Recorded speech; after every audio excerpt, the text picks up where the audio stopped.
is Elizabeth Olson. I'm head of growth at Xverse, leading wallet for Ordinals and Bitcoin Web3. And I'm here to chat about infrastructure with an amazing panel of guests today.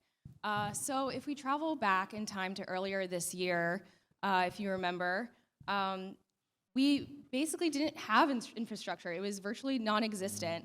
And just to inscribe, it would take hours. You had to have a node. You had to have advanced knowledge about things like UTXO output. And even then, you wouldn't necessarily be able to view your image. And today, we have some of the most elegant protocols, marketplaces, inscription services, aggregators, exchanges, and more. So it's really been exciting to see this burgeoning ecosystem continue to grow and evolve. And today, we have really amazing panel of some of the most OG builders in this space. So maybe we'll just go ahead and go down the line and introduce yourselves and tell us how your project relates to Ordinals. Mark, you want to start? Sure. I'm the general manager of Leather, which is a Bitcoin Web3 wallet. We have our origins in the Stacks ecosystem from about, 5 years back, but really this year dove into Ordinals head first. We believe in creating Web3 opportunities across the Bitcoin ecosystem as an L1 on Bitcoin, also L2s like Stacks and others. And yeah, we just thought Ordinals was perfect as far as our thesis because it allows us to do so much more on Bitcoin as L1. And so since February, we've just been really heads down on it. Cool. Hey, everyone. Good to see you all. My name is Hamza Diaz. I am the Chief Experience Officer at Neoswap. Neoswap is a smart payment layer for digital assets. We are live on Bitcoin, but also Solana, Stacks, and Ethereum. Our goal is basically to provide liquidity when there was none before, so we use AI to unlock trades that couldn't be possible. And yeah, really happy to talk in this panel and talk to you more about what we do. Yeah, good morning, Elizabeth. Good morning to you as well. I'm Nick Sainato, co-founder of Gamma.io. We are a creator launchpad and marketplace for ordinal inscriptions, and we also support Stacks as well. And we, first and foremost, want to provide the tools to allow creators to get started and start their careers on Bitcoin and preserve their legacy on Bedrock. Awesome. Well, great to have you all up here.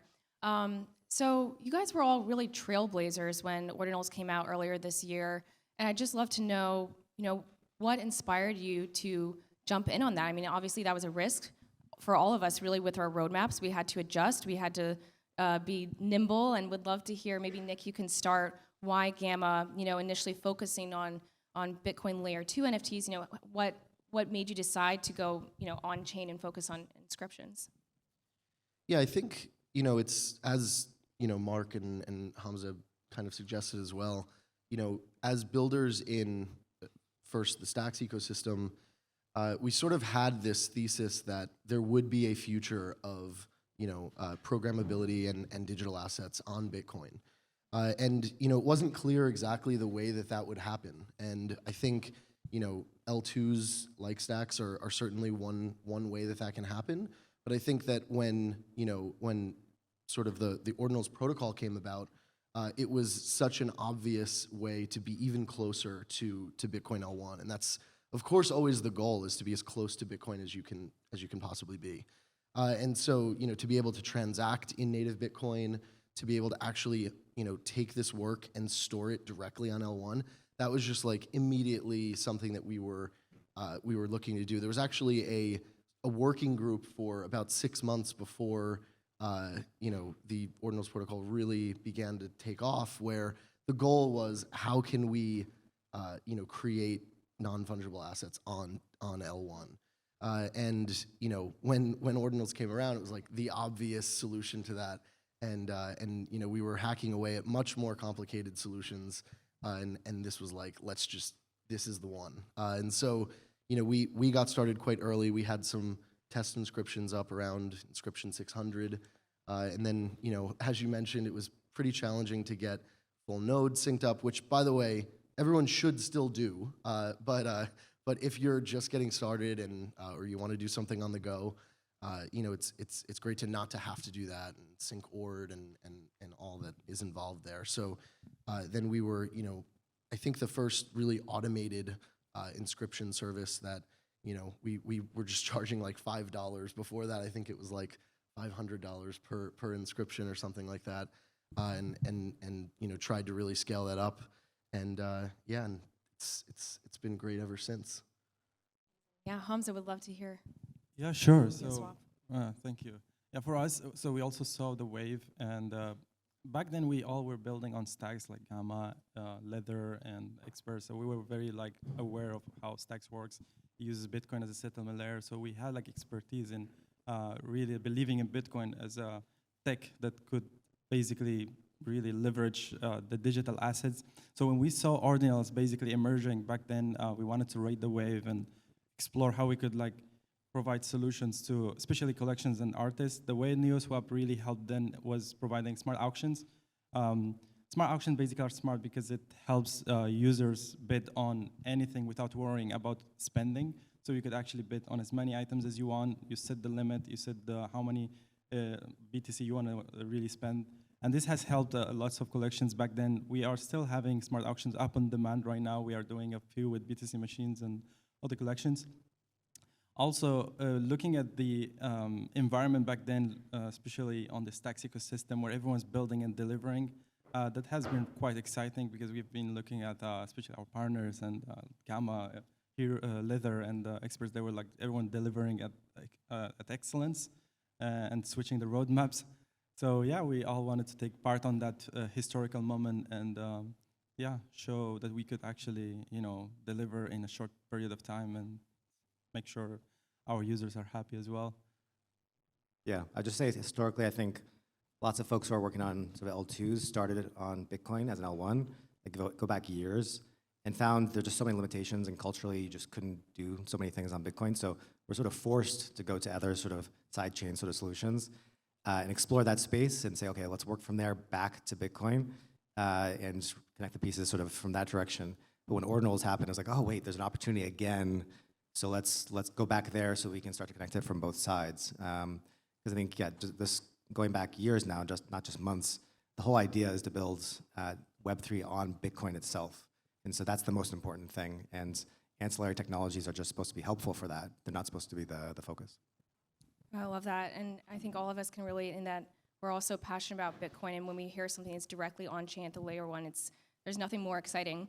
And to that point, it's been interesting to see that despite how rigid Bitcoin can be, there's still been so much involvement in technologies with Ordinals ever since. We've had runes, we've had rare sats, cursed recursion, so many different things coming out that we've had to really grapple with and figure out how we can best support it. So maybe Hamza, you can start. Would love to hear, how have you been tackling these new challenges and getting, being first to market to support these new technologies or not, are you focusing more on other things? Yeah, so currently at Neoswap, we are basically chasing volume. It is true that lately we've seen some decline in volume across different chains. So on Bitcoin, in terms of Ordinals, we're building smart auctions, and any of these new technologies, they haven't really impacted that much on us because at the end, the collection comes in, they list the pieces, and then they can swap them. It is true, one of the challenges we are like working on, but we haven't really spent much time yet, is the ability to swap an Ordinal for another Ordinal with that, because we don't have smart contracts, so we cannot make an escrow for that. So we're exploring, ways of spending, resources on making sure that we could make that work, because one of the tech that Neoswap provides is smart swaps as well. So part of smart auctions, we have smart swaps, which is quite interesting because it's a type of bartering, but new. So imagine if you could like literally swap Ordinals between other users and using very small amount of Bitcoin to make that happen. And we've done that on Stacks and Solana, and then we may explore that on Ordinals at some point when the volume gets back. But yeah, we definitely look forward on how these new advancements keep happening in the upcoming weeks, I guess. Yeah. Nick, you want to? Yeah, what actually? Yeah, I think it's always a balance. Like when these new technologies come out, it's I guess almost like meta protocols and sort of even little like cultural movements and people are interested in one thing or another, and it's sometimes hard to know what to focus on and what to really like divert what you sort of had on your roadmap to support that. And I think it's important that you're not flailing either, because then you're not going to have like a really thoughtfully made solution for anything. And so I think it's really having that like core vision and thesis in mind, and then really deciding like which things fit within that. So I think I know I saw Danny at On-Chain Monkey earlier. When they came out with several sort of firsts at once, it was like a little bit overwhelming, but recursion was one that was like so obvious that this is both aligned in what we're trying to do and helping artists start their careers and not have so much friction in costs and other things like that. And so that was like a very obvious thing that was worth kind of diverting some resources and getting that out right away. But I think there's other things where really just trying to get like the brilliant user experience, brilliant user interface, I think has really always been our focus. And I think that we're all sort of in this experimentation phase, and we love trying new things, but ultimately I think like we have to keep our eyes on the prize. It's not the 10,000 people here, it's not the 200 people in this room, although you're all fantastic. It's really like the hundreds of millions or billions of people that can benefit from building on Bitcoin and using Bitcoin. Yeah, well, it's been so exciting to see how fast you guys ship. Sorry, did you want to add to that, Mark? I was going to say, I think in crypto we have sort of this strong culture of being first. There's a lot of sort of like FOMO. We got to like release it tomorrow. We got to be the first to be there for a particular technology, and that's kind of great on one hand. But on the other hand, it's not great because I think quality suffers. And I think also the focus on use cases and asset types that are going to be sustainable also suffer. And so I think we're seeing now like a bear market in Ordinals as well, right? Like we have to sort of recognize that. And I think that's because we've just gone through a lot of speculative mania around Ordinals, and that's yes natural in some ways for the industry, and I think that's not to be sort of denied. I think it's all on us to sort of mature from there and not just be focused on okay, whatever's the new sort of hot thing tomorrow, because I think all of our products and all of our art and all of our assets, everything we're building needs to stand the test of time. I think we need to build it so it's actually here, years from now. And I hope that we actually smoothen out these swings, because if we don't, it's very hard to attract mainstream users. They're going to sort of view this as like a churning sort of system of like lots of attention and then lots of trough of disillusionment. And so I think it's sort of a question I would pose to all of us is how can we approach our work a little more thoughtfully, not try to be first necessarily, but be better and produce something in the world that actually has longer term legs. Yeah, absolutely. And I'd love to also shift the conversation a bit around to, because I know we have limited time, but I'd love to get into, kind of the cultural dynamics in the ecosystem. Of course, initially when Ordinals came out, there was a lot of tension between Bitcoiners and these laser-eyed maximalists. I mean, we kind of argue to say that we're also Bitcoin maximalists in a way. Kind of this tension between them and us who like to build on Bitcoin. And I'd say there's also now that we're looking, next level, we're looking at layer 2s, which is great. We've been inspired to like really address these congestion issues.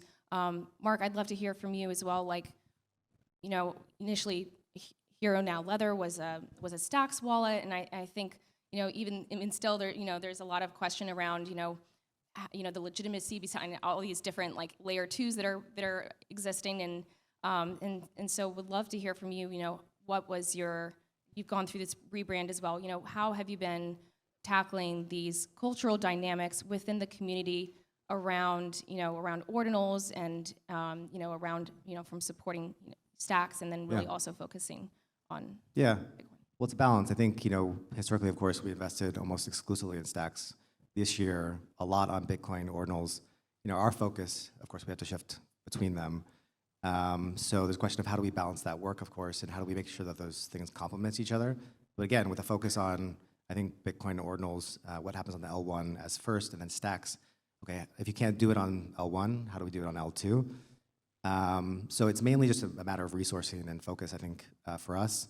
As far as just like pushback or culture, I think, there's sort of the sense of maybe Stacks is like, it's over there associating itself with Bitcoin, and so people aren't sure if it's actually really Bitcoin, and that's fair. I think like we need to sort of like talk about those things and talk about actually improving the connection and making sure that Stacks does really sort of come through and be supportive for Bitcoin, right? And there are things that have to be done. Like we would sort of admit working on Stacks that it's not where we want it to be. But I don't think there's been like a lot of pushback per se. Like I've actually been surprised, the Bitcoin maxis haven't come out and criticized us. I thought they would. And I thought also people would come out and say, well, Stacks, so, criticism for that too. But I think, I don't know, this space with the Ordinals sort of crowd is pretty open-minded and sort of creative and about sort of trying new things. And so I think any of that kind of thinking has been a bit softened, and I appreciate that. I think we're all kind of here for the same thing. We have different ways about how we can go about it, or we think we can go about it, but I'm just curious to like sort of mind meld with everybody and figure out like Stacks, Ordinals, other L2s, there's stuff coming out every week as far as things we can do to extend Bitcoin. Let's talk about all that and figure out like just how we support it from a wallet point of view, applications, et cetera. So yeah, so far it's been a good experience. I don't think there's been a lot of sort of pushback. Yeah, I think that's one thing that's so really positive about this entire ecosystem is people are really open-minded and curious, and we're all down for sharing knowledge and hearing each other out and being willing to listen and learn. And it's just, it's really, I think, one of the best kind of environments to be in when people are open and willing to, get beyond their comfort zone, perhaps. And Nick, also, I kind of would like to toss this question over to you too, just since Gamma was also initially focused around Stacks NFTs. You guys were really pioneers in that area. So how was that shift for you? And also kind of curious, like how are you differentiating yourselves now? I think as Mark said, like and as I was saying earlier, like the goal is really to be as close to Bitcoin as possible, and so I think Stacks is one way to do that as things scale. But like ultimately, like the people in this room and other builders, like really we just want to advance like what is available on L1, and I think that like really building like the best offerings on Bitcoin like directly is the near-term focus, I think, for everyone. And I think that the other builders who may be skeptical of certain other technologies, like they recognize that like we're not trying to insert that into the process. We're really just trying to to build the best tools on Bitcoin. And so I don't think we've similarly seen any crazy cultural pushback or anything like that. It just so happens that we all had been building on Stacks, but there's lots of other builders from other sort of Bitcoin side chains and L2s that similarly kind of found their way to Ordinals just because it was like this organic and logical next step for for what they're trying to build. But yeah, I think like as we look forward on on Ordinals and what we're building, I think really we've for the longest time been very creator focused. Even though the built into the protocol, there's no royalties, which I know is like a hot debate and even something that Casey feels pretty strongly about. But that doesn't mean that platforms can't respect in artist creation and support royalties. So that's like something that we do. So anyway, we've always had this art focus and creator focus, but I think that we sort of felt like the market was maybe a little bit like premature, like not quite ready to really just be focused on like proper art collecting. And over the last couple of months, we're like, I think now is the time to really lean further into that and let's try to help create that market. And so I don't know if anyone here has seen, we created something called prints, which are effectively like editions, and they actually use recursion, like I was talking about earlier, and they really allow a creator to connect and build a collector base for a pretty low cost. So it might be $10 or $20 in Bitcoin for collecting a print. And now that creator is building that connection with their collectors, and hopefully we can then move up market with that and move to one-of-ones and really fine art pieces. So that's sort of the direction and focus that we'll be leaning further into. Oh, it's so exciting, and congratulations on prints. I actually, myself, Nick convinced me to get one, and once we got on the marketplace, I couldn't help but, get more. It's so fun to Prints are collect great. art. It's great. So Hamza, we'd love to hear from you as well. We're all up here, and we've been some of the OG builders in this space, but recently we were at Ordinals Summit in Singapore, and I remember walking into the lobby where they had all of the different booths for the presenting sponsors and being like blown away by how many new companies had come into the space that I'd never even heard of. Like all of a sudden there's like 5 new wallets and marketplaces, and it's just been so exciting to see, all these newcomers. So yeah, would love to hear, how are you guys planning to differentiate yourselves in this time and really, stay ahead of the swell when we do enter this next bull run, inevitably. No, definitely. So what's really nice about like basically the whole Bitcoin ecosystem is how they really, the growing, the dev are literally working every day in terms of providing new features like recursive inscriptions, and then we have parent-child implementations on inscriptions. Definitely there will be more stuff, and we definitely have to adapt to that and make sure we provide a seamless experience for both like collections and users. But at Neoswap, so we are basically not married to any chain. We want to be multi-chain. So we are working on Bitcoin currently for like Ordinals, and we're providing solutions for that. But we definitely want to be able to make AI leverage Ordinals. So that's something that's coming up in our roadmap for other chains. And definitely, if there's like hype and Ordinals where basically get more volume, we could like make that product happen also on Bitcoin, and people could like basically interact with AI to get trades on pure Bitcoin. This is already working on Solana and Stacks, and we're going to test it on Ethereum as well. But I would say like we will be able to adapt to these new advancements, and we can really see how this bull market is coming, and adapt to it. Yeah.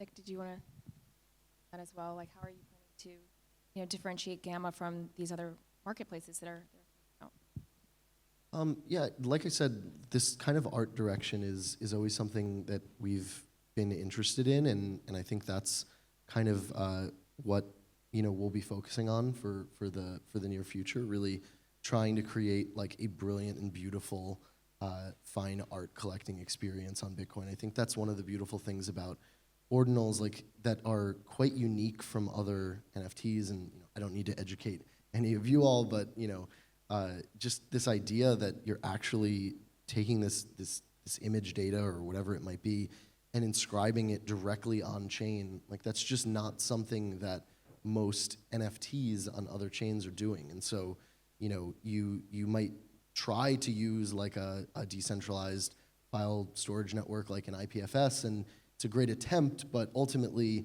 you might have 1 or 2 people storing a copy of that file. And so it has the potential to be decentralized, but it kind of isn't. And so with Bitcoin, like you're inscribing this directly, it's immediately on all of your nodes. And I think that that just makes so much sense for art. So that's really going to be our focus, and building the best tools and experiences around that. Sorry, just trying to figure out how much time we have, because I know we started a little bit later than expected. So we do have just a few minutes left. And as we were talking about various use cases for Ordinals, Hamza, I'd love to hear from you. Like we were kind of chatting a bit earlier, what else can we do with Ordinals? How these are different than NFTs. I love hearing from Danny on a panel the other day. These aren't just certificates of ownership. These are actually like digital artifacts and proof of you're actually owning this actual thing. So yeah, would love to hear from you. What do you think? What are the use cases for Ordinals? Yeah. So in my opinion, honestly, like where Ordinals literally leverage assets, these assets should be assets that are required to be durable, right? So if there's anything that requires durability or longevity, we definitely need to explore Ordinals because that make that happen. So an example would be like, let's say we want to digitalize a Mona Lisa and we want that to be happening for for a longer period of time. Ordinals make that phygital items. This is the concept of phygital, where you basically make physical items into digital, and it's already work in progress. It's gonna take some time to make that happen. But I believe Ordinals will really like jump in for that particular use case to make all these items that require a longer period of time to be inscribed on Bitcoin. But we will definitely also see it like any other use cases that really don't require longevity, taken by other chains like Ethereum, Solana, in terms of non-fungible items. But yeah, that's what I think. Yeah, I'd say that's a matter of time. Durability is a matter of like how many years, how many decades it'll last. But also when there are moments in which there's like a hostile environment or there are crises, there are things that happen that can threaten the existence of that data. And that could be from various sort of sources, which, you know, as Bitcoiners, we're probably aware of those sort of things. But that's the important thing. I mean, like today, if we think, well, you know, put something online, it seems like it's relatively safe because conditions are okay. We have to be thinking, though, maybe in 3, 4, 5, 10 years, 20 years, that's not the case. There will be sort of threats, if you will, to the digital storage. And so Ordinals is, I think, the best way to say, okay, we're gonna put something somewhere that even in those circumstances, it's gonna persist, right? So the use cases I think that are most important are the ones that need that, right? They need to survive those moments so that after them, the data is still there and still useful for whatever reason it is. It could be high quality art. It could be legal documents that just need to be there and like there's no sort of destruction of them, right? It can be many things that need to have that property long term. Yeah, and since we just have a few minutes left, I would love to just go down the line and hear from each of you. You know, what are some things that you're most excited about? You know, Mark, you mentioned earlier we're going through this bear market, but at the same time we're seeing so much exciting development happening. You know, what's exciting for you? And you know, is there anything that you'd like to share with our audience? You know, any final closing remarks? You know, where we can find you and follow all these things. Yeah. Well, I'm sort of interested in the question of programmability for Ordinals. I think to get them to the next level of actually sustained use cases and sort of value within applications, aside from minting, purchasing, trading, we need to figure out a way to make Ordinals very much programmable. And so, yeah, there's a bunch of ways in which that's possible, either on Bitcoin as an L1 or sidechains.